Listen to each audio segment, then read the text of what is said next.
I'm Heidi Bragg, and this is Life, Cancer, Etc.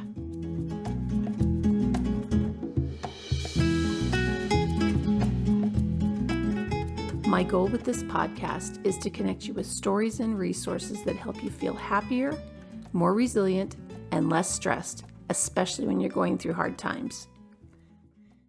Today, I'm talking with my sister, Kate, and even though I know a whole lot of the backstory here, I'm going to approach this like any other interview, and we'll do the regular demographics at the beginning. And then, Kate, could you launch into your story? Kate was, just as a quick side note, Kate was diagnosed with invasive ductal carcinoma grade 2 around the end of September. So she's new into this process and handling it like a champ. Yay, thanks. I just want to say the only reason you know my background is because I'm the younger sister. Otherwise, it'd be, who are you again? And what was your life like before I come out? Anyway, it's funny. My name's Sure. Kate, obviously. I'm 41. I'm a middle school teacher. I live in Texas. I am married to Alex, who is English and an engineer and fabulous. And we have a family of 6 kids. We have 5 daughters and 1 son who are from high school, working backwards, high school to elementary age. And it dawned on me that I probably ought to tell you how Alex and I met, because it is part of my wider cancer story as well. Absolutely. So in 2011, in April, I was pregnant with child number 3, who was a daughter, big surprise. And I was at church one day, and after church we had, I'm a person of faith also. You'll hear me reference that throughout the interview. It's allowed. That's okay, but it's kind of shaped the way I see things for sure. So we were at church, and I saw this little girl with tons of dark curly hair. I mean, like scads of dark curly hair, giggling her head off in the cultural hall of our church. And I looked over and I thought, whose baby is that? I know everybody in this congregation, and I don't know that baby. And I looked over, and she was about 18 months old. And there was a man watching her who was just chuckling at her giggling. And I thought, well, that must be Dad. So I walked over and I said, I don't believe we've met yet. Are you new? And in our ward, in our congregation. And he said, yes, we are. And immediately I could tell that he was British. And I studied English Lit twice. So I thought, oh, this would be fun. And we sat and chatted. And we just chatted easily for about the next half hour while everybody else there packed up and all of that. And my family wasn't with me that day. Can't remember why. But anyway, so he had his daughter there, and he announced or let me know that he and his wife had just moved back from California. Her family was from this area in Texas, and they had this 18-month-old girl. And anyway, we became family friends, his wife and I, and he and my ex-husband. And we would have, cookouts at each other's house kind of a thing. And we'd go to dinner on double dates kind of, and that sort of thing. And then Wasn't your girl number 2 not that much older than his curly-headed daughter at the time? Yeah, she's about a year older. So very sadly, so that was 2011. By the end of 2012, Leanna and Alex had discovered that they were pregnant for the second time with miracle baby number 2, because they'd been married about 10 years before the first baby came along. And but then she went in for an ultrasound, Leanna did, and the doctor noticed that something was not quite right. And so she was diagnosed with stage 4 colorectal cancer while 6 months pregnant, and made the very brave decision, I think, that she was not going to terminate the pregnancy. A, because she really didn't know at stage 4, and they couldn't tell her that it would improve her chances at all. But B, because she had waited a really long time to have baby number 2 come along.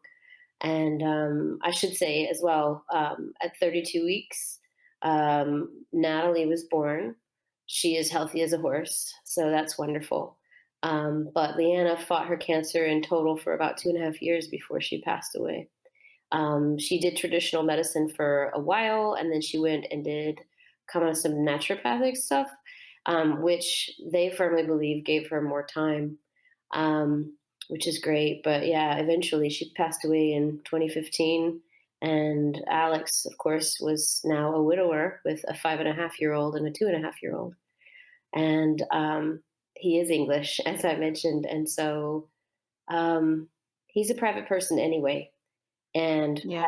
had a, to say the least, rough upbringing. So, um, as strong a person as he is, and as put together as he is, he's also very private about his emotions. So, as you can imagine, when I was diagnosed, oh my goodness, I don't know if I want to use the term PTSD for my family exactly, but feelings I of, think don't you think that's a fair I think it description? is, but like just with respect for their privacy, they perhaps would define it differently. But um, my first thought was, how am I going to tell my husband?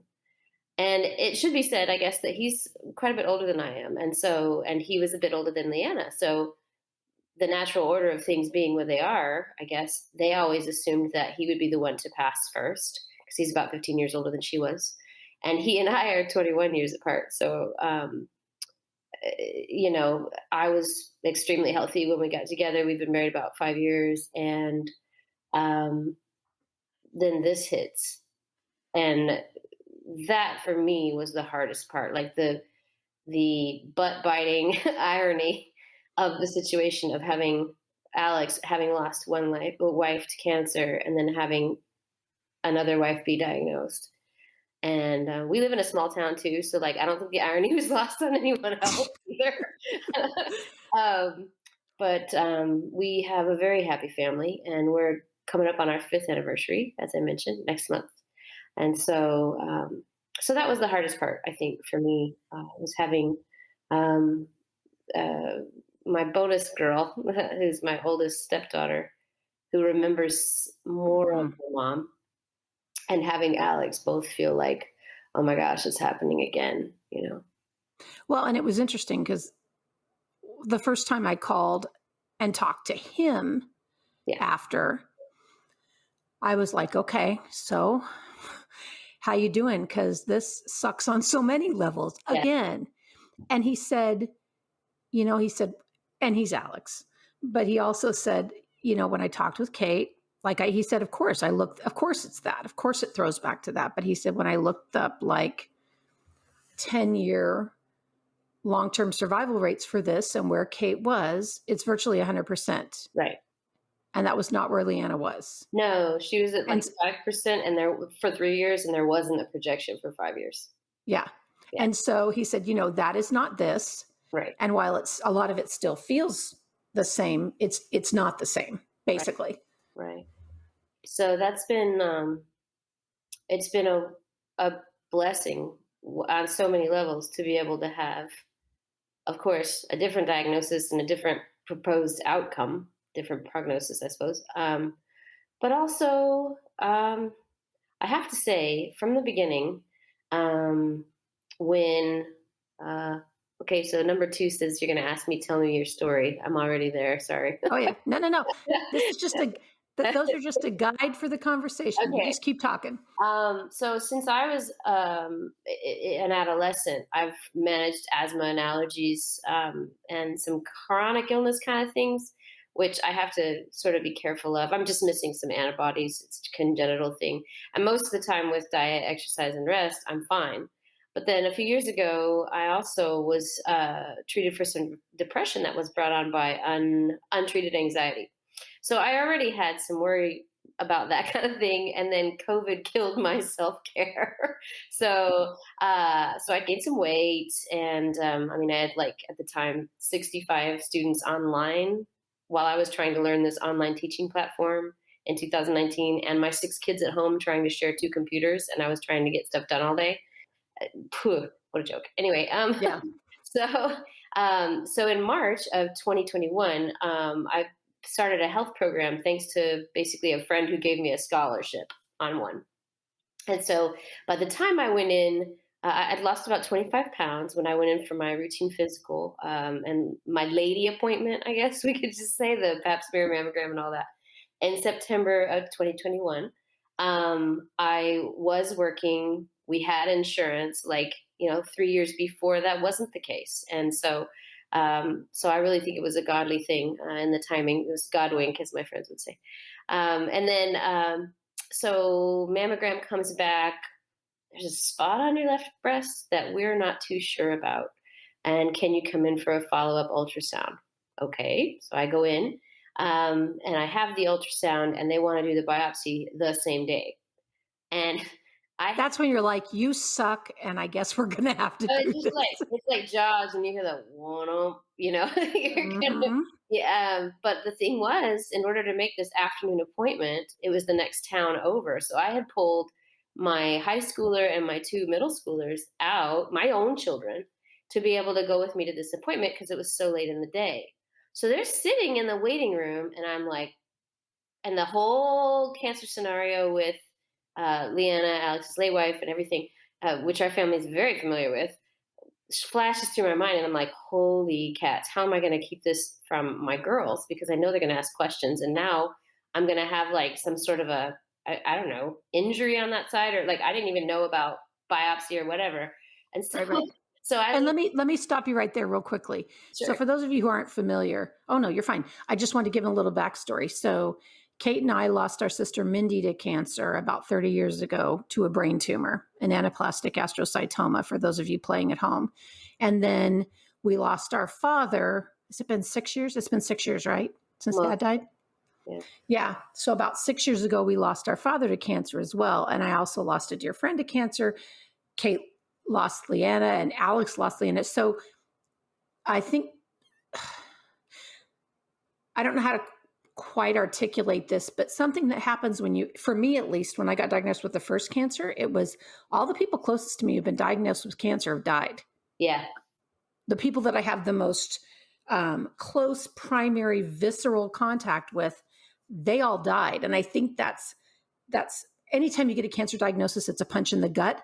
But having that history behind you yeah. makes it even more poignant and weighted when you've got your children in the waiting room. Sure, it's super profound at that point, and I would just say, like, our family is well versed in cancer loss. I don't know if that, That's a like really good way of putting it. we get it, whether it's my and your immediate family, or my husband and his biological children, or my bonus kids, or whatever. So I thought, and one of those daughters was with me when I got the biopsy and everything for the first time. And you're doing all this math, this Right. complicated equation in your head while you're trying to deal with your own health. Right. And so I'm sitting there literally while I'm in like the gown, lying down, and I'm like, I need to grab my phone because I had locked my personal clothes in a little closety locker room thing. And they're like, oh, sure. And so I text my oldest daughter, who's my biological daughter, out in the waiting room. And I'm like, we're going to have to reschedule your doctor's appointment for this afternoon because this test is running over. And I just didn't say anything Yeah, else. yeah. And so they do Because this. until you know, what's the point? Right. And I had thought that before. And Alex and I had actually said that to each other because I was like, well, what do we tell the kids? He's like, right now, we don't tell them anything because we don't know anything. Right. And I was like, okay, that sounds like a good plan. But I then don't with know about you, but an event, yeah, sitting with that over that however long period while I was waiting for the biopsy, I think it was a week the yeah, first time, it's excruciating because you're trying to be upbeat, regular mom for your kids. And I swear they can feel it because you're off. yeah, You are. for sure. And I don't know that they thought I was being fake or anything like that, but they just knew something was going on. My kids, who are more perceptive, I should say, So are knew ours. that. And they feel it, right? Yeah, yeah. It knew that something was a little off and that we weren't having all the details. And I just said, well, she said they're doing some medical tests and stuff like that. And so I don't know anything yet. I wish I could tell you. I don't know what to say, and I don't have anything to say. So anyway, long story short, they do the thing where they like shoot the gauge needle into the side of you after numbing you up, and they do The that like, core biopsy. yeah, core biopsy. This gosh awful thing. Anyway, and told me I did a great job, which they probably say to everyone. And I left. I don't even know what that means. Damned with faint praise. Yes. I was like, I left with an ice pack under my arm, right? Because it was from the side of my breast, and my kids are like, "The heck's wrong with you?" As I leave the thing, and I'm like, "Oh, they just had to take like a sample, whatever." And so, but I'm like driving home, trying to get this thing on under the seatbelt. Anyway, ridiculous. And then one of my girls, who's super perceptive, is like, "Mom, you're okay, right?" And I'm like, Which girl? Just number for me. "Girl number two." I knew it. Okay. And I said, "That's what we're checking out." And she's like, "But you'll be okay, right?" And I'm like, "Yeah, I think I will." And so I don't know. So back up a little bit, but faith wise as well, there's a lot to process with religion when there's a lot to process with death and illness and such. And so I had a lot of practice with that, having lost a sister at 12, and then now I'm in my 40s, but, and then this And experience 12 at Kate's 12. Kate's 12 years younger than I am. So 13. she was still. Yeah, No, no, you're not. pretty sure I am. You were born in 84, correct? I was born in 80. Oh, no, no, sorry, sorry, sorry. You were born in 80. No, Yeah. 12. Okay. I'm 68. Yeah, 12. Don't You're make not me older than I 68. am, Kate. You're not 68, you're No, 58. I was born in 68. Oh. I'm not 58. Dang.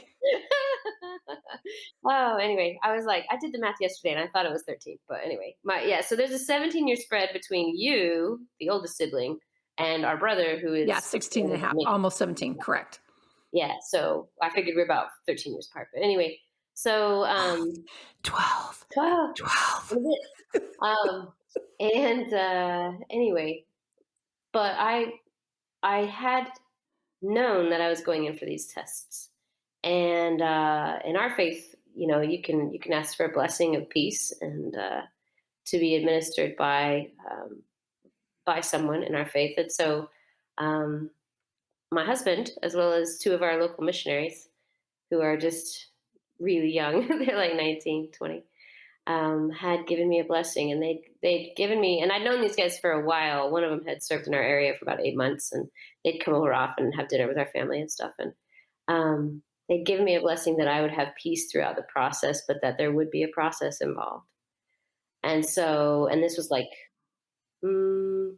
maybe 3 or 4 days before I went in for the actual test. The test was on a Friday, and I remember calling you and saying, "Oh, did they do the test on the Friday?" I hate it when they do that because then you have to wait over the weekend, and I'm like, I didn't even know that was a thing. Like, just we're so in the different, our different. You're in cancer like 505, and I'm cancer like 101. So, I think you're definitely a 200 level. oh, thanks. Yeah, sophomore or something. Anyway, so yeah, so I was diagnosed with IDC at the end of that month, which is the 29th of September. And then I went back and did some consulting with a breast surgeon about 2 hours away from where we live. And she told me kind of what my options were after looking at my scans and things, and they wanted another MRI. And yeah, so I would just say too, that's the frustrating thing, is feeling like you live this double life, whether it's with telling people the truth, which you're not even sure about yet what that is, or trying to schedule all these doctor's appointments around work, because I was still working and I work as a teacher. And so when I'm not there, not only do people know, but like somebody else has to cover my class. So anyway, trying to live that double life and feel like I'm Batman, but not, you know. I um, do. I don't have a cape or any cool gadgets. What happened? Yeah. Anyway, so that was hard. But basically, where I am now is in the third round of 4 chemo infusions, having just finished the third one. I have one more to go. I have an infusion, which takes several hours through an IV bag, basically, every 21 days. And then once I get my last one, which is in January, later this month, I'll have a break for about 2 months. I'll have an oncoplastic lumpectomy, which is to say they'll do the plastic surgery on my breast rather than a mastectomy, of course, where everything's taken out. They'll basically rebuild what's there with what's available, rebuild the other side to match. And so I think lumpectomy like sounds like somebody's going in there with a melon baller. So this is way more More invasive than a melon baller. melon baller, like, oh look, we're done, So in fact, my surgeon, and the first time I met her was like, oh, have you ever thought about a breast lift? And I'm like, no, what is that? Because I'm like the farthest person away from Botox you can imagine. Just, it's just not really me. So she's like, well, we go from this to this. And when I told my boss that at work, who I've known for a while now, she's like, man, I sure have. I thought, oh, okay. Anyway, I didn't know breast lifts were a thing. And so, Well, anyway, if they're in there and they're doing something ridiculous that you have to get well, done, why yeah, not? where you're rebuilding your body. And then, so I'll have surgery basically. I'll have another 2 month break, excuse me, and then I'll have radiation. But my thought at the time was so by May, by graduation, I hope to have a clean bill of health. But my thought at the time was I hated the feeling of hurry up and wait, hurry up and wait, Yep. hurry up and wait, which is sort of when everything is out of your hands because you'd like to get it all done right now. I'd like to go in and schedule all these doctor's appointments for the next 2 weeks, but they can't see me for another three, or whatever it is. But I would like to Well, say it's okay to pause. It's okay yeah. to take a breath. It's okay to deliberate and meditate and explore your options. And your treatment will be incremental and seem interminable. Um, Mom calls sometimes and says, "How you doing?" On like day 4 out from chemo, and for those who don't know, it hits you really bad between day 3 and day 7 after you get an infusion. And I just have told her it's like a bad flu plus labor before childbirth without the reward of a baby at the end. You are literally counting the minutes Yeah. and trying to do things to break up the monotony because, in my case at least, your vision's affected, so I can't read for pleasure like I normally would to distract myself or whatever. I'm alternating between chills and fever. It's something that is in your blood, so your kidneys are flushing this out. Obviously working overtime, so I'm trying to drink a lot, which means I'm going to the restroom a lot. But also my kidneys hurt, so my lower back it just gets really, really achy. It'll just have weird spasms, like you have some sort of a weird muscle cramp and stuff. Hmm. You just feel like a 90-year-old. And I have this, I hope this isn't disrespectful to anyone, but I have this scarlet bathrobe my husband gave me for Christmas a few years ago. And now, of course, I'm also, I have a shaved head. And I was like, in my, I get up and there's my mirror on the back of my bedroom wall as I'm going out to go to the restroom. And I feel like I could probably pass for a Buddhist nun, but like I haven't earned it. It's just the whole look has changed. Yeah. But you really start asking yourself, particularly I think being a woman and having it be breast cancer, what is it that makes me me? It's not my Yeah. hair, it's not my breast or the size of the cup or whatever. Because I'm like, I'm gonna look like I have hips with like prepubescent boy chest. Like I worried about that a little bit. And then I thought, well, that's silly because I'm me, and I'm more. There's more to me than what my physical form looks like, and I knew that. But that's kind of a But you've got to embrace it. you do have to embrace it, and it's a process of kind of de-escalation from, oh my gosh, I'm going to lose fill in the blank. you know Yeah. I asked, it's not I'm going to lose my life, then I can deal with the rest of the stuff. So right. It's funny. I think I've mentioned this before. I asked my sarcoma specialist, my medical oncologist. So with this kind of chemo, am I going to lose my hair? Because I hear something. He goes, "Oh no." He's very low key and understated. He's like, "Oh no, you will lose your hair. You will yeah, lose your hair." Like basically, just like get that thought out of your head. So that's not right. something you're counting on. And so also, didn't you at one point they were going to do surgery sooner, but then they decided that it wasn't just a single tumor, it was a cluster that they needed to hit Yes, first? that's correct. So the surgeon sent me back for an MRI and a breast MRI, which I have to say is possibly one of the most uncomfortable things to have happen as an exam. I'm sure, like at least as a woman, I'm sure like prostate exam is worse. But you're laying prone. So think Superman upside down on this thing where these two squares are, where you obviously you do not have a gown on this part, and so your your your breast is your breasts are resting through either square, if that And makes you're sense. face down? You're face down, and it's like for an hour. And luckily, mine was in the morning, so I thought, well, I'll just fall asleep. So that was my plan. I put some music on my phone and just fell asleep. But every once in a while, they'd be like, okay, this next scan's gonna last 7 minutes." I'm like, okay, but luckily, I didn't move too much, so I think it came out okay. But they found out that instead of, I like to think of it as instead of one little spot, what happened was with my IDC, it was like, no, it's not just one house on the street. It's like there's a little neighborhood, and there's this cluster, and so then they That's a had to good do another analogy. biopsy, because with so it's invasive ductal cell, which means it starts in the milk ducts, and as it moves out into the rest of the breast, that's what makes it invasive. And so I had multiple invaders, I guess, and they did another biopsy, and sure enough, those were cancerous as well. And so she's like, so my surgeon basically sent me back to my oncologist, who I'd met once, and was like, yeah, we're gonna need to start this now so that you can shrink before we go in and do surgery, and things aren't growing until the time Yeah, yeah. things out. So, and then the game kind of changed in my head. It was almost like, well, if I don't have to have chemo, then it's not really cancer. Yeah. Like, I won't look like I'm having cancer treatment. I won't feel as bad. I won't be as nauseous or whatever. And then when she said that, I was like, okay. So things became more real on a different level, I suppose. But I did want to say to folks who are tuning in, those listening at home, that if you can compartmentalize, if you can think of it as in phases within larger phases, or layers, or rungs on the Mhm, ladder, or stair mhm. steps, it will help with the mental hurry up and wait that you can't do anything about. I was reading a book recently, and I think it was Sea Stories by Bill McRaven, but he's an admiral. He's the guy who did, if you want to change the world, make your bed type thing.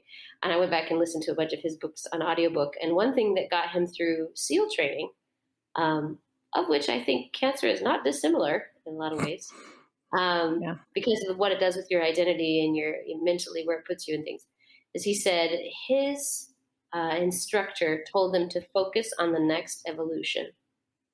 Focus on the next evolution. Don't think about what you're going to have to do at the end of the week. Don't think about a month from now. Don't worry about what's going to happen, in 6 months, or where you'll be. Just focus on the next evolution, which is a way of saying, I think, give your head time to breathe, and your heart time to process. Head time to breathe. Well, mental bandwidth. Eh, yeah. Yeah, and time to process, and your body a chance to just sort of assimilate what you're being told, whether that's with medicine, or phases in your nutrition, which I think is huge, or your treatment, or having to shave your head, or surgery, Mhm. those kinds of things. Before I went completely bald, I'd already had short hair, and which is funny because I teach in a middle school, and uh, ethnically, my students are very diverse. But also, when you have short hair in some cultures, I've learned that people just like to call you bald headed. And I'm like, well, I'm not bald headed. I've got short hair. I grew this myself. um, but then it turns out, oh my gosh, I really am going to be bald headed. And so, but I went to a one on the clippers and was buzzed with the little sort of with the clippers. Now that my husband is a one anyway, so we sort of matched, and then my son wanted to join us as well, which was very sweet. None of the girls took me up on it, um, but I went for that. People offered, but I just told them, "No, no, I'm fine. Yeah, Thank you. I know you love and support." congratulations. I had a couple people offer, but not very many. They were like, "Oh, we love you," but no. So, um, but then it starts falling out, and it's a 1 on the clippers, but it's still falling out. And you feel like either a mangy cat or uh, one of those like hairless cats that something went wrong. And so I I just thought, what am I doing this for? You know, I don't need to have hair. I've already Yep. proven that I don't need to. So one night, I just decided I was gonna, when the kids were gone, I decided I was gonna shave it myself. And so I got out the shaving cream and got out a new razor and shaved it, and it looked great for like 2 days, and then like I don't know, I got a bad rash afterwards and stuff. So from now on, I go to a lady who's a barber down the street who's been doing my hair and doing my edges for a long time since I had short hair. And so I just go in and say, I need a touch up. And she's like, okay. And she's very sweet and walked me through it. But And um, didn't you say that? Because I used a lint roller to get the pieces out before my follicles got really sore. oh, Like, that's clever. I didn't think oh yeah, I don't. I thought I told you that. Sorry, I used a lint roller. you might have, but I had lots to process. No, no, no. I don't know that I did. And I had another friend who said, I love that idea, but she said my follicles hurt too much. Yeah. By the time I had the delayed, razor burn, basically it was, it looked awful and it felt awful. And so I had talked to a couple of people, and my doctor's office was like, well, we don't like to give more medication for that. So, because you're already on a stuff. So here's some topical stuff. And plus you can use coconut oil and whatever. And eventually it was fine. But I had to stay covered up. And um, yeah, which brings me to like another point is that I would just like to say, you set the tone for your treatment Hmm. and otherwise. So with your family members, with your colleagues, with my students, with my doctors, strangers, it's okay. You sort of are going to be the person who lets them know whether or not you're comfortable talking about the obvious, which is I don't have hair. I'm not somebody who is ever going to wear a wig. It's not me. B, I just thought it was really impractical too because my head hurt. I didn't want anything, besides maybe Right. a slouch beanie now, which sort of, as my husband says, looks more Eastern Bloc waif some days. And then my kids, because of the way the beanie it's cut, sometimes they tell me I look like Squidward from SpongeBob. So, but I can also be funny about it in class. And the kids who used to tease me about being bald headed before I ever had a cancer diagnosis are now like, they'll be roasted enough to where they know that it's a wink at them and not like I'm feeling terrible that I have this disease that, nobody can do anything about. So the other day, a girl came in and she said something that was kind of sort of junior high level soap opera shocking. And I just said, Taylor, you scared me so bad. Look what you did. And I took off my hat. And my hair was, of course, not there. She's like, oh, Miss, that's just so mean. you know? But, I did tell my students, I was honest with them early on about what would happen once I knew, what was going Yeah, on. yeah. I'm going to be in and out, and you'll still have your things to do online. There will still be someone here who's subbing. I won't be here all the time, but I'll be here as often as I can. But I'm going to need you to step up. And that's really something to say to, 12 and 13-year olds, some of whom, because of the situations in which they live, have already stepped up, are helping to raise younger brothers and sisters. In the area in which I teach, we have like 80% intergenerational poverty, but some of them have never actually dealt with anybody with a chronic illness or anything like that. So they really don't know. So they had questions about, would I lose my hair, and all of that. And my own children too. Telling my kids was the hardest part because of the I whole, agree. the we call Well, her the Leanna history. mommy, yeah, because of that. And we did have to say, this situation is not that situation. But either way, it made it okay for them to ask questions, which I think is super helpful for children. I don't believe in hiding things. Our family policy has always been one of, I hope, transparency, that you can ask us about anything and we will tell you the truth about anything as much as we possibly can. Because what they imagine is Yeah, it's way virtually always. Yeah. tons worse than the reality. And what was the point at which you Mhm. did talk to them? Where in the So diagnosis? yeah, sorry, I guess I have to back up a little. So I had gotten a positive. This couldn't have been more Hollywood scripted to create drama, but anyway, I had so the 29th of September, I had the Core diagnosis. biopsy. It was Yeah. a Wednesday. No, this is the diagnosis Oh, day. okay, okay. Yeah, So yeah. it was a Wednesday. Friday, I'd gone in for biopsy. Wednesday morning during my first class, which happens to be with all boys. It's very small. There's like 8 of them. Anyway, my phone rings and it says cancer center. And I'm like, oh, shoot, I probably better take this one. So I answer it, and the oncologist comes on and says, radiology oncology, something like that, says, so here's what we have. It is positive for this. And I was pretty numb, and I just pulled out a post it note out of my desk at school and said, could you repeat that, please? And because I'm writing it down because I wanted to look it up. And my Yeah, husband's yeah. an engineer, so I knew he would want to look it up too and do research and things. And so I wrote down IDC, and he spelled it for me and everything. And he said, so I said, what's the next step? He said, the next step is I'm letting your doctor know, and she will refer you to an oncologist. And I'm sorry about the result. And I said, well, I appreciate that. Thank you. And I hung up, and I was fine. I was at the back of my classroom where my big desk is, and then I have a stand up desk where I teach at the front.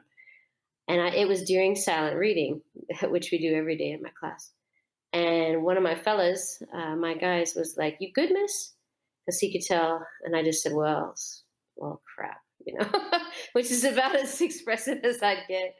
And I said, "No, actually, I've been diagnosed with breast cancer." And I could have heard a pin drop. And I said, "So, yeah, not the way I was hoping today would go, fellas, but we got things to do. So off we go." And about an hour later, it really hit, and I asked for a sub to come in because I just thought I cannot be here today. Yeah. Um, and I sent a screenshot of the post-it note that had invasive ductal carcinoma written on it I to my remember. husband and said, this is what we're looking at. Um, and I'm coming home because I can't be here today.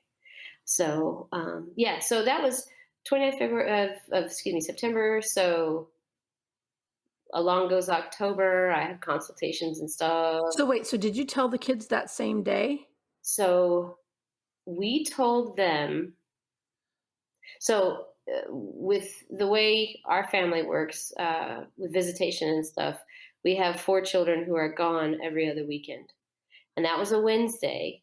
And we weren't meeting with the oncologist. I finally got an appointment for that Friday. Somebody had canceled.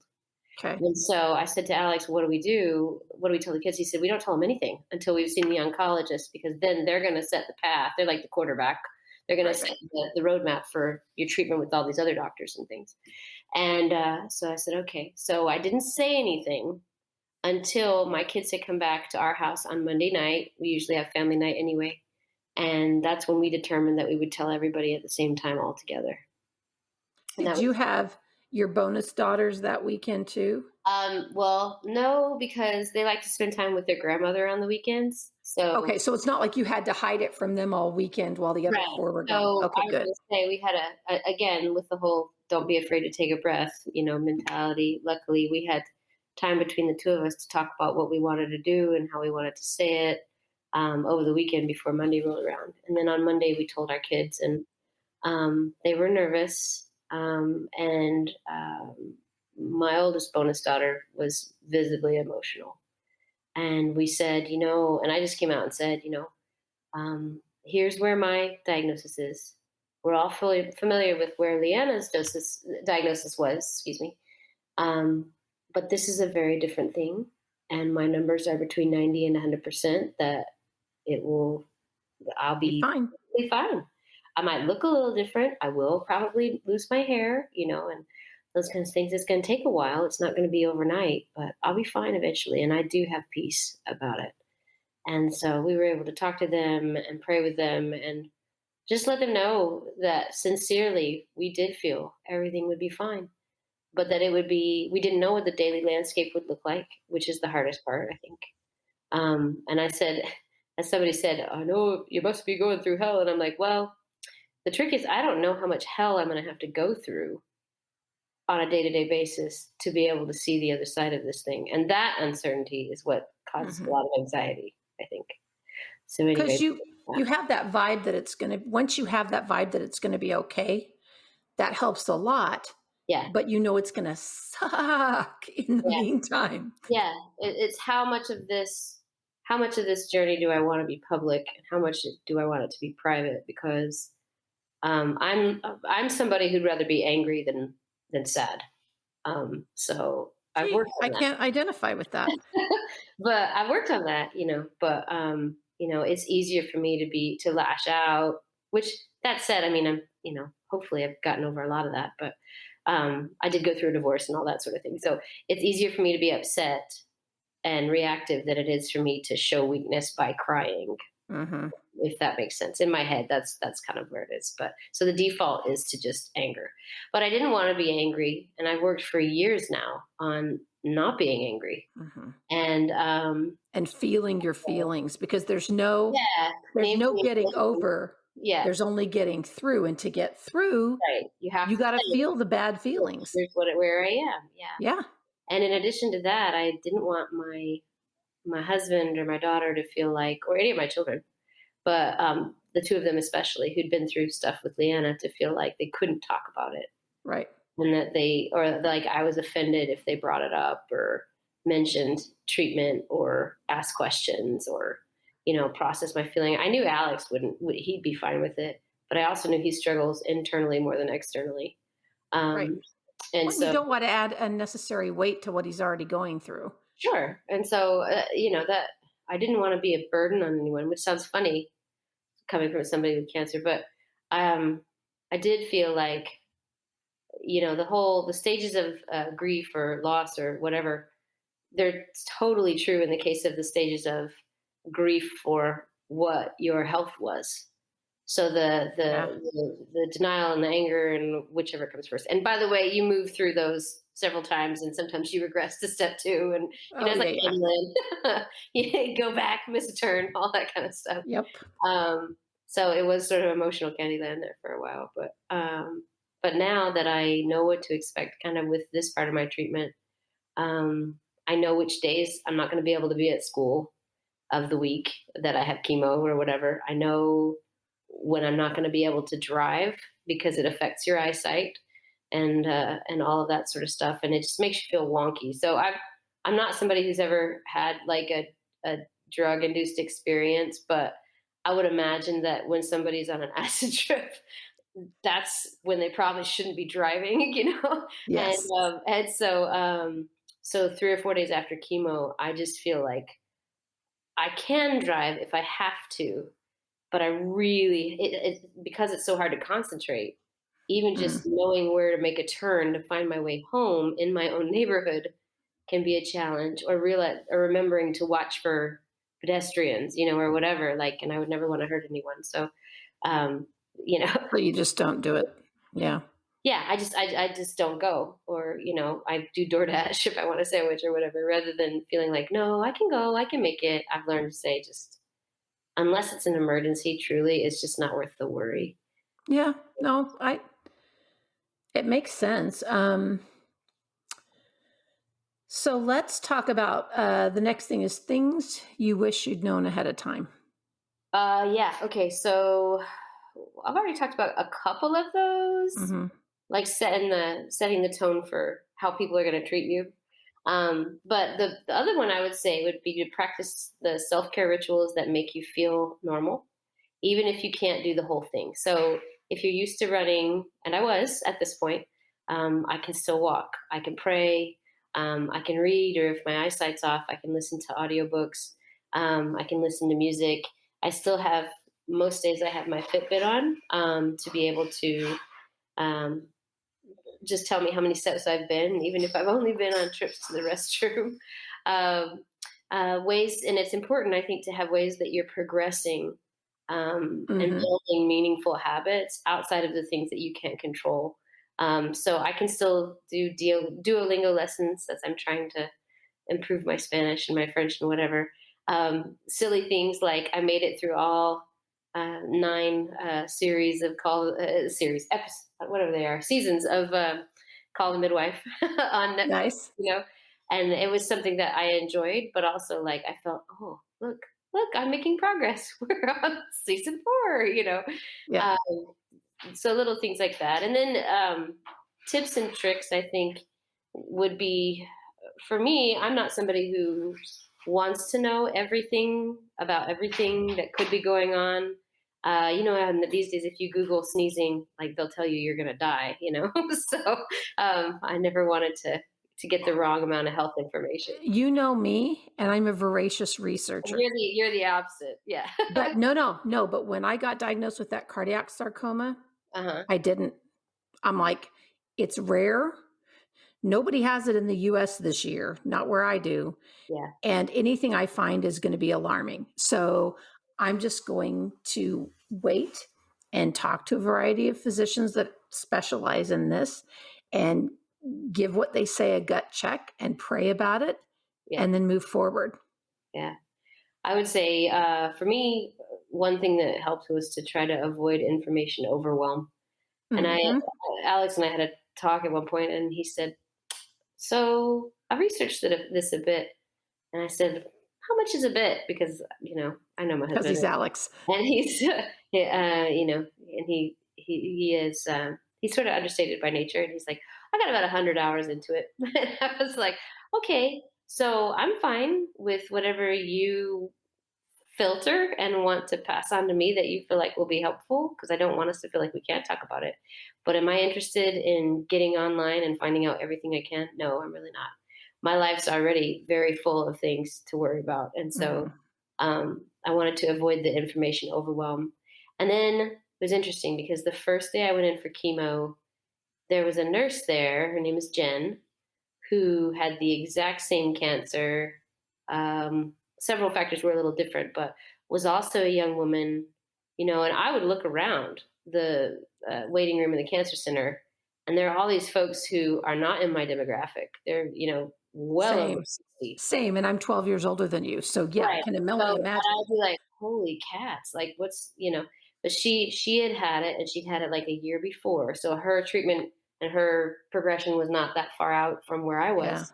And she just looked me down in the eyes on the first day, and she said, "You will look back, and this will be something that you went through, but it won't define your whole life." Yep. And for some reason, hearing it from her, who had started working at the cancer center like 2 weeks before she was diagnosed, um, that really helped me a lot. And so I'll look for her, and I'll be like, "Is this normal?" And she'll give me tips and stuff. So if you have like Yep. one person that you can connect with, that you have gone through or has gone through something similar, I would say that that's a whole lot more helpful, whether that's through a local support group or church or whatever. Because I had people offering to tell me their story, and truly, I would be just like, I No, didn't say thanks. them, but I was like, I just didn't return the call. No, I, I but don't. my person like that was Becky. She Okay. was she was a medical assistant at the cancer center who would clock out to do her radiation and then go back to work. And she had just literally just finished when I started my radiation treatments. Yeah. And having her there to be like, dude, it sucks, Yeah. or yep, that's totally normal. Yeah. It was just it was so nice to have somebody there who had just like you're saying with Jen, just gone through it, like Yeah. literally. Yeah. I really appreciated that a lot. And then I would say other things that like tips and tricks or help things that worked. Um, I would say, just as you set the tone with how people are going to treat you, um, I would say let people be determine ahead of time how you're going to let people help you in a focused way, whether that is through meal train signups or GoFundMe or yes, I need my kids to be dropped off and picked up from school or whatever. You feel like you're a little bit more in charge of the fate, because everybody will offer. If you have friends and neighbors and things, and hopefully you do. But to be able to say, "Oh, yeah, I do actually have this way in which you can help that I've already thought about," then people are like, "Oh, okay." Like it's easier on them. It's easier on you. I'm not the kind of person who's going to let the world come in and clean my house or fold laundry or whatever. And so um, it's nice to be able to have determined that early on. And you helped with that as well with the GoFundMe, because I was like, "Oh, I don't take anybody's money," and You're like, well, people who are far away want to help and they don't know how to help. so, Good. that was lovely. It's been super helpful. I would also What say, can I ask you one thing about that first? yeah, So I always advise people who want to help, it's like pick a couple of things that you're willing to do and right, give people those two options and say, I could bring you dinner or I can, take your dog to the groomer. Which of those would either of those be helpful? right, I like what you said too, though, where you had pre thought out things you needed. So when people said, what can I do? You're like, and give them a couple options. I need dinner yeah, picked up or kids. yeah. I like that. It's empowering for the person who is diagnosed, but also I think for folks who are trying to help. And then I had folks I could just call. They'd be like, "Call me for anything." I said, "Okay, well, they said call them for anything, and I'm sick as a dog and can't drive, so I need popsicles." and my friend was like, "I'll be there in 20 minutes," Isn't that So nice? they took me a picture of the ice cream cooler at the HEB grocery store here in town. It's like, okay, which row, which shelf, which ones are we thinking of? Anyway, People are people are just so good. I know yeah, people we hear a lot and it people who are bad are publicized or who make bad choices. yeah. That's publicized a lot, but when you get down into the trenches with this stuff, you realize how many really awesome, wonderful people there are in the world. There are. I've received gifts as far as like stuff like blankets and things, because in chemo and that you're always cold, and most folks know that. So I wear layers. But I've received hats. I've received money from folks I didn't know who heard about us or saw our story or whatever, and or who knew my siblings and they were connected with a charity or something, and so our name came up, and it's been such a blessing to have that. So people are truly, truly kind, and my colleagues at work. I mean, I work with about 150 faculty and staff total, and so we don't all know each other super well or anything like that. But I've been there about 3 years, and people I barely knew that I just said hello to in the hall, have been like, "I'm praying for you," and dropped off little books and gifts and gum for my classroom so that I'll stay awake, and things like Yeah. that. So it's been wonderful. As far as more practical stuff, I would say for folks listening who have to do the chemo thing, get the med port because it's going to absolutely save your day. So when I would go in to get infusions, I would see people who they were trying to find a vein every time this poor person went in to get chemo. And if you have the med port, I don't know if folks know what the med port is, but it's just under your skin. It's a little device they can, it sounds like very James Bond, but they can insert it under your skin by your collarbone. And they can take blood from that. They can put your infusion in there. Basically, it can accept a needle more easily than a vein. Well, and one of the ones I had tends to collapse veins. It messes with them. So that's why I got mine. And mine's out. Did I show you? There's my scar. Oh, It's like nothing now. yeah. I was going to say, yeah. And Jen had that. My friend nurse Jen, and had hers removed, and I was like, well, that didn't look so bad. Mm-mm. But I was really glad I did it. It saves a lot of hassle. I've had some pain in my veins, like some bruising and stuff, but not anything near what people would have. And I would have. There'd be people who went in, didn't get the med port, did 2 cycles of chemo, their veins had collapsed, and they end up getting it anyway. Right. So I was really glad that I was counseled early on to get the med port, and my husband was behind that decision as well. Other practical things: buy a bigger heating pad because you're going to ache, or like maybe an electric blanket that you can control really closely. I found myself trying to like strategically position this washcloth size thing, which really didn't work because I hurt everywhere. A friend got me a corn bag. It was a nice Oh, big like that, and it was yeah, awesome because it contours to the shape of your body, perfect. so it's Yeah, great. I love that. And I've had our aunt has Tootie sent me a lot of. We have an aunt Tootie. Her real name's Eileen. Nobody calls her that. Anyway, both our aunts Tootie and Wheat, whose real name is not Wheat either. Um, uh, Eugenia, Lori. yeah, Laurie. She goes by Laurie. So we're Southerners. Can you tell? Anyway, we call my son Bubba. Everybody's got somebody. Anyway, so they both have like sent little things and to help with treatment and stuff, and that's been really sweet. Yeah. I would say I am not somebody who's taken a lot of medication because I've had things like asthma and stuff to manage where I had to take a certain amount of medication.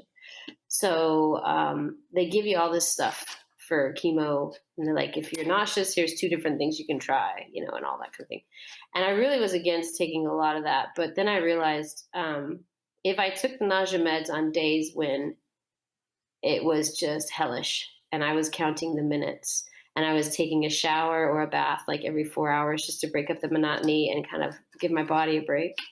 I could take the nausea meds in order to sleep through the roughest days Hmm.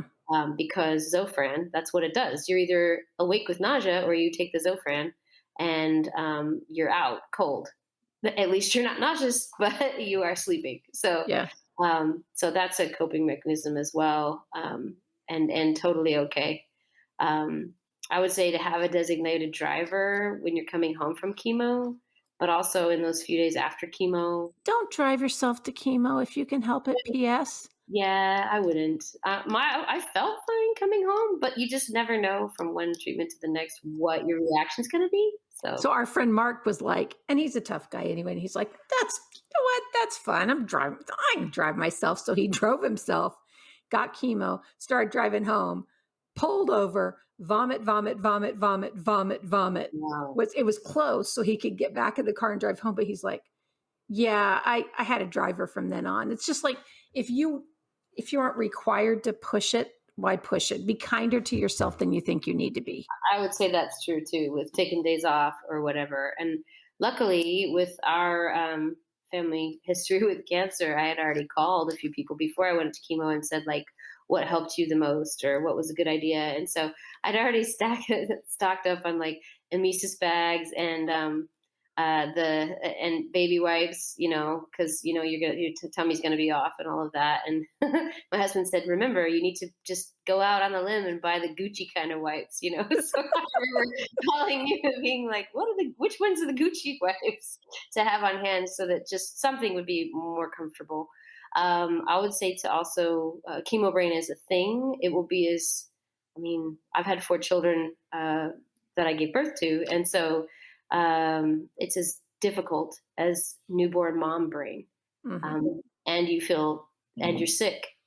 And so, yeah, because you're not really sleeping. I remember at one point, I've had a really tough time with migraines. And before I figured out that, Excedrin migraine helps with that, it was like, it hurt to lay my head on the pillow.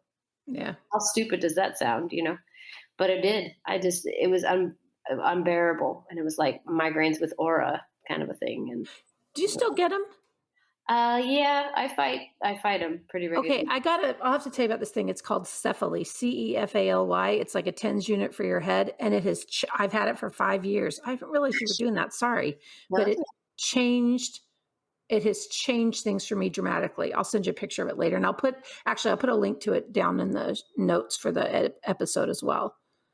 good deal. I'll take a look. I'll also say including nutrition in your treatment, which is something that you had turned me on to. Turns out we always have a cousin. We have a cousin who who is getting a master's through Harvard on functional nutrition, I believe it is. She's a dietitian, and so she was able to help me with some things. And basically, like even on days when I don't feel like eating anything, there are some supplements like protein shake type stuff, but more specialized that I can take to where I know, like, at least I'm getting nutrition. Because the crazy thing is about chemo, like, you feel terrible. I'm not necessarily always nauseous, but your body is burning through calories like Right. you are running a marathon. Right. So you have to stay hydrated more than you normally would. You have to Keep your continue electrolyte balance in place. Yeah, to. exactly. So if you can do, and I don't do a lot of dairy because my stomach anyway. So if you can do, I found, the silk almond milk, they're not paying me to say this, but dark chocolate shakes that are like 9 grams of protein and it's 8 ounces. Like I can make that, I can manage that, or Gatorade, or a combination of Mhm. two, or like a favorite salty chip that I have or whatever. Like, you Just know, something to get calories in. Yeah. exactly. And because I felt bad. I'd lost all this weight and I'd been in great shape when I was diagnosed, and I could not have been healthier. And I'm convinced too that that had a key in my diagnosis because obviously I had lost body mass, and the mass that they found in the mammogram was so very small. I mean, it's like it was started out at like half a centimeter was the original one that they saw. Did Um, you feel it at all? I could feel it later. Yeah, I realized I could, but it's not. If I had been, 20 pounds heavier, 30 pounds heavier, I'm not even sure they would have been able to see it. Mm. So that's just a thought that I had. But I would say, so nutrition, think about that, but be honest with yourself. And if you're feeling like total garbage, just eat something. It doesn't matter. It could be The, candy. It doesn't the matter. dietitian told me that at the Yeah. cancer center because I'm like, well, I don't want to do anything that's feeding the cancer. And she goes, Heidi, during this part of treatment, just calories, whatever sounds good. And Tay Yeah. told us with Quinn too. I don't know if you remember one of the times they came over, she's like, because I had made whatever I'd made, and she's like, all he can eat right now is hot dogs and boiled eggs. So I brought a pack of hot dogs, and that was it. But that was those were his calories for the day, Yeah. which was better than no calories at all. Right. Which will really kind of mess you up and hurt you much Yeah. worse. And being dehydrated is even worse too. So I would say another thing that you mentioned early on, especially for children, but for everybody, was to have somebody your kids can talk to who's not you Yeah. about a difficult situation. So a counselor or a therapist or a trusted friend or combination thereof has been key. My son just turned 8, and he struggles with emotions, and I think some learning differences that have not been quite diagnosed just yet. We're still getting a better picture of that. But mama is his favorite person. That's me. And since mama is sick, that has unhinged things for him a bit at school as well. And it's not like he didn't struggle before, but we were seeing more acting out and things like that. And so we were able to locally find an organization. Actually, the school suggested it. Once I'd asked the counselor about it, that comes in, will counsel with us as a family, but also will go to the school and talk to him individually, like once every 2 weeks, just to check in with this really wonderful lady. Awesome. And she's also seeing our other 2 girls who are elementary school age who go to the school as well.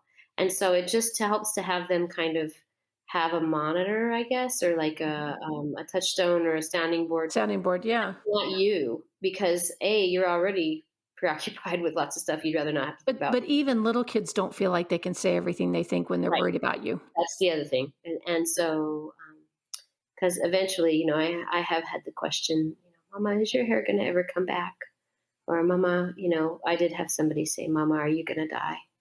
And I said, no, I'm not going to die. God's told me I've got lots to do. And I'd had that peace, thank goodness. And I really do feel like that is the case. Mm-hmm. And in I looking do at too. the other folks and I want to tell folks like that is something that you can have, and that is a real thing. And it is sometimes the thing that you cling to the most. For me anyway, I had a blessing years before that said that I would have a long life, but that I would have medical challenges, and that with faith and making good decisions and trying to keep my health, and also just the grace of God, that I would be okay. And so I've held to that, and it's made a huge difference. And I told that to my kids when I originally told them. We told them about our diagnosis. My husband and I told them, and I said, "So I'm not worried, because this is what I have. I have this promise, and I have this faith, and it's made a difference for me before, when I had little health things come up or whatever, or through childbirth, and things like that. It's making a difference for me now. So it's been wonderful. But I would say, yeah, the whole having a therapist for the family is key, and being generous and giving yourself breaks, time off, time out. I would say having a therapist for you and your significant other or your partner is probably a good idea as well, because Mm-hmm. particularly if you have children, it's a different sort of stress. And my husband and I have always been open to counseling, but like this is a different bear, it's Oh a whole yeah. different color. So Well, and it's tools for your toolbox. Like, how do you know how to do yeah, this thing that you've never been through? You need somebody who can that's help you get those tools. right. And I wouldn't. We use this all the time, and we've said this to our kids as well, as we've had them have therapy available to them and have people they can talk to. If you if the plumbing went out in your house, you wouldn't feel bad about going to Lowe's and buying this particular tool that you didn't need before. Right. And so therapy is like, a toolbox. And no, Lowe's doesn't sponsor me either, but you can give me a call. Just kidding.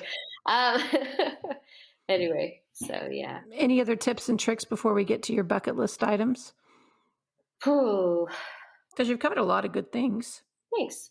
I would say I always keep peppermint gum on hand, um, to perk me up when I'm driving and I need to stay awake, or to fight nausea. I learned that when I was Hmm. expecting children, and that has helped a lot.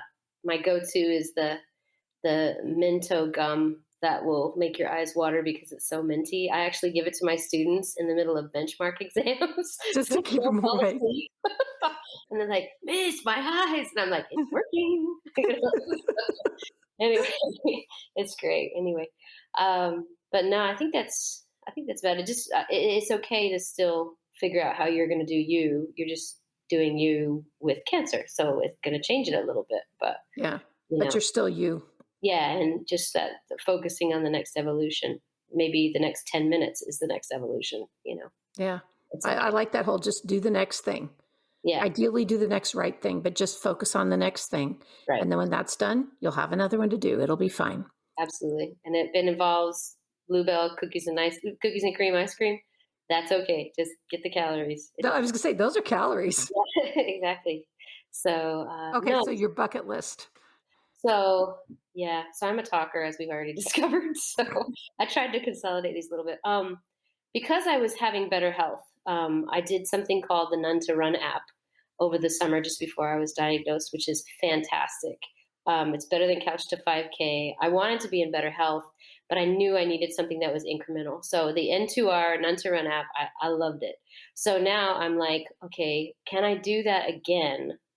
But can I walk fast during when like the 30 seconds during week one or whatever when I'm supposed to be jogging? So mine has been largely focused on fitness, um, but I also want to be able to get out more. So Texas has 89 state parks, and I would like to see all of and spend a little bit of time at least hiking or something in all of the 89 state parks.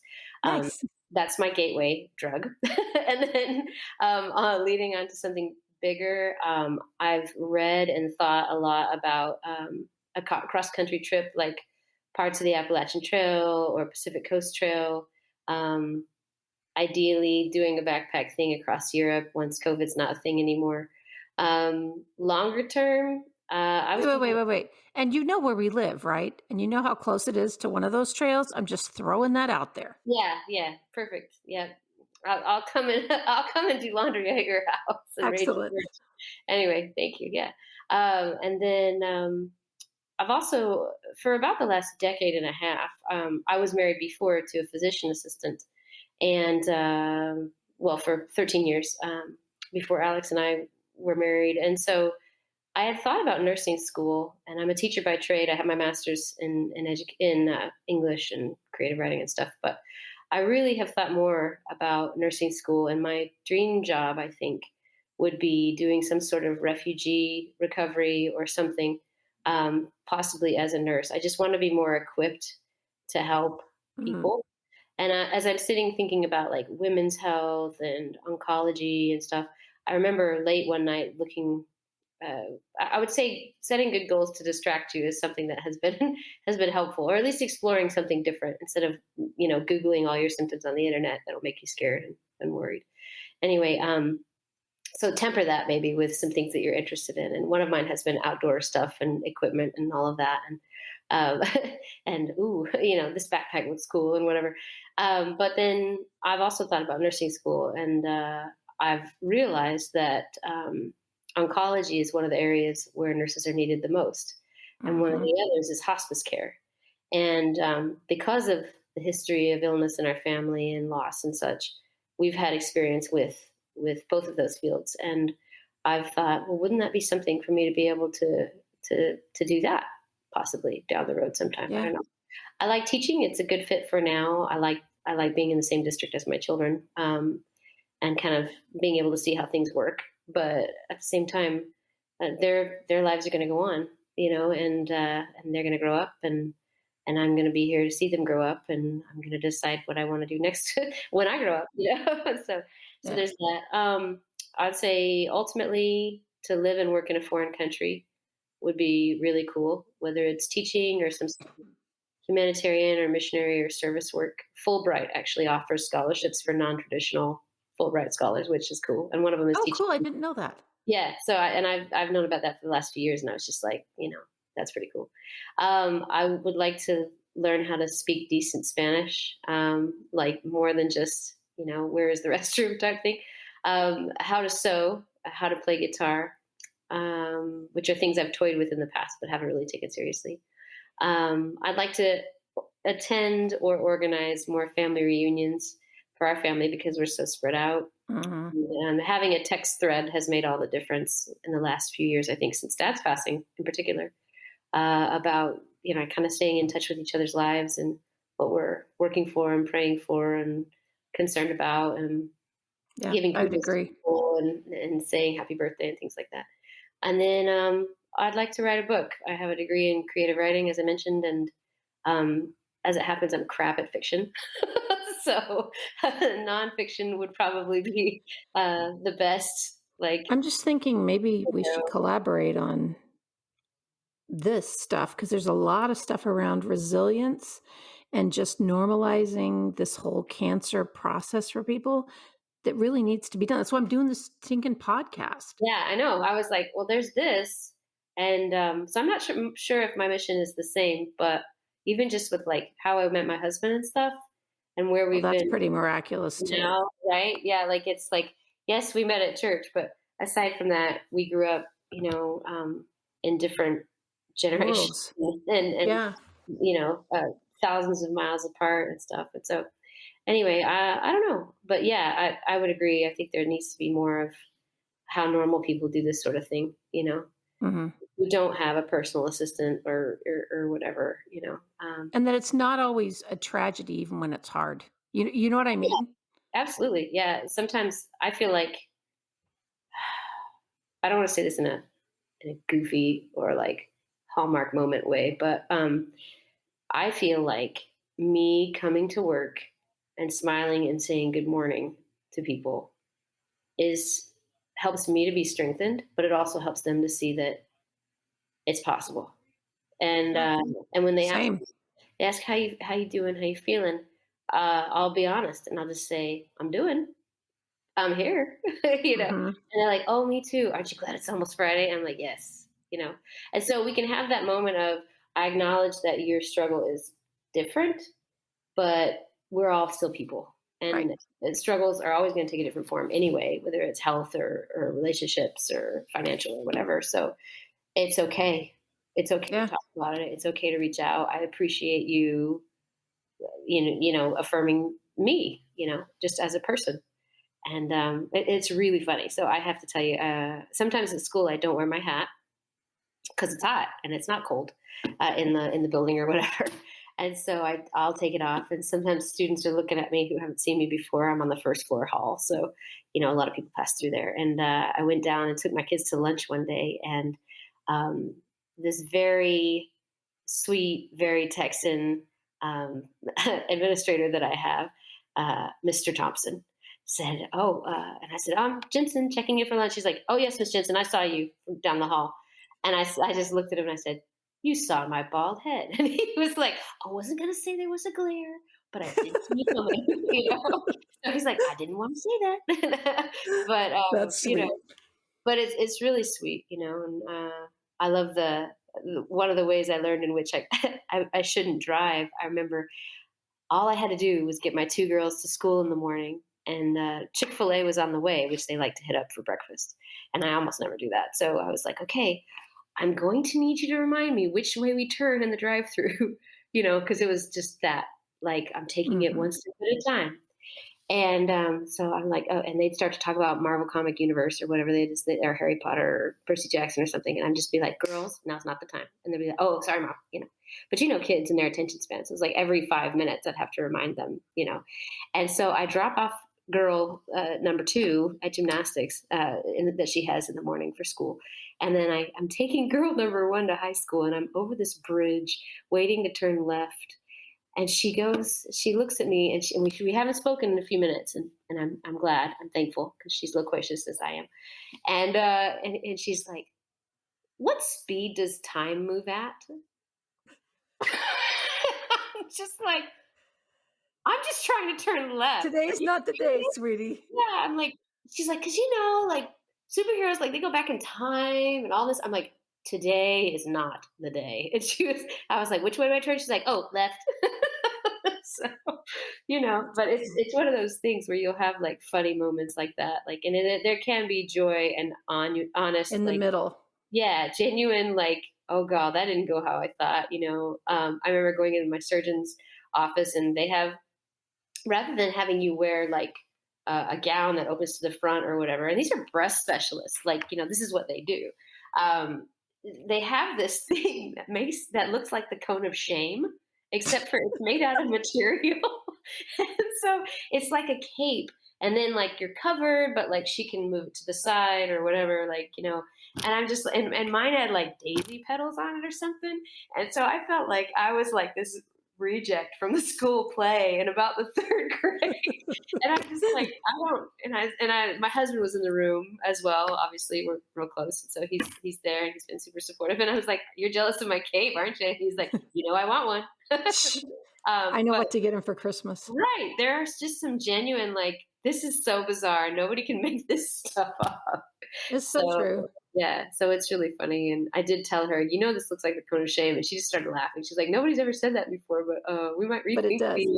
the gown situation in my office. So Okay, yeah. well, so what's I'm pretty sure it's not where you were in the office with the cone of shame, but what's your favorite place to be? Favorite place to be is with my husband, and also with my children.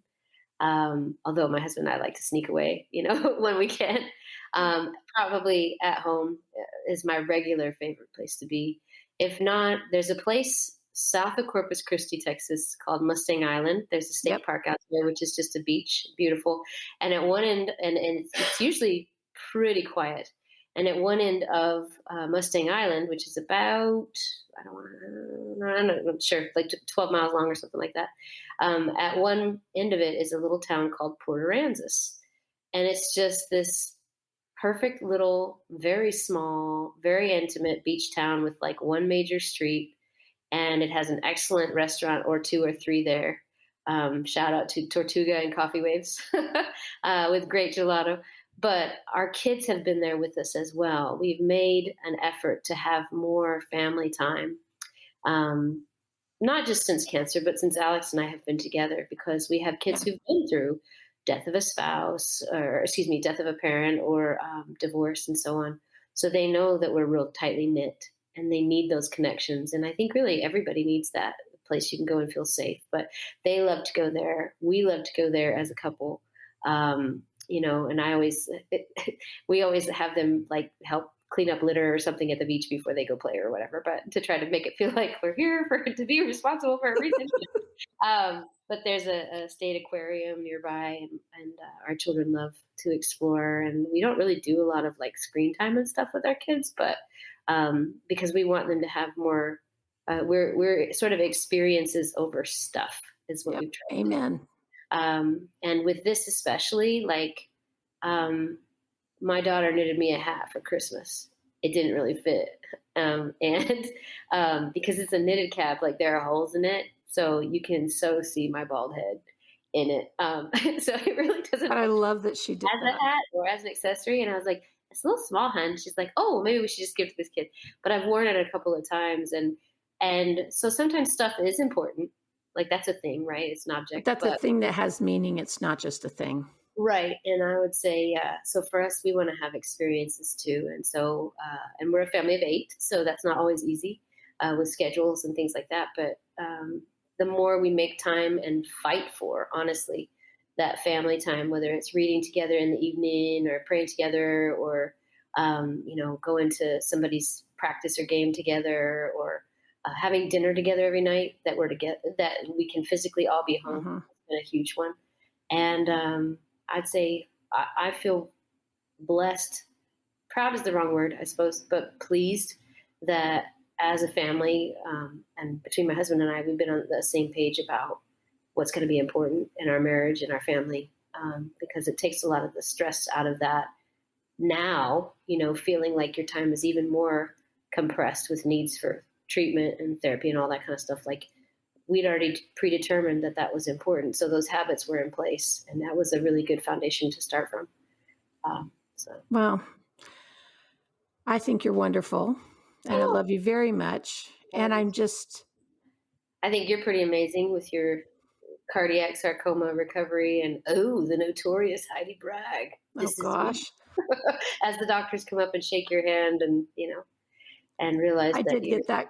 I did get that comment the last time I was there. I'm not like Biggie Smalls, but yeah. I did get notorious, but I just, I love you, Kate. And I'm just so proud of you and so proud of how you and Alex have dealt with this. And I think, thank you for being willing to do this and to, like I said, normalize it for people who are going through it. So I love you. I love you too. And I'm excited you're now living in a new place that you know and love. And I hope you're okay with the weather and everything there. I've been worried about you through the snowstorms and such. So Yeah, we're getting there. I love you. love you too. Thanks.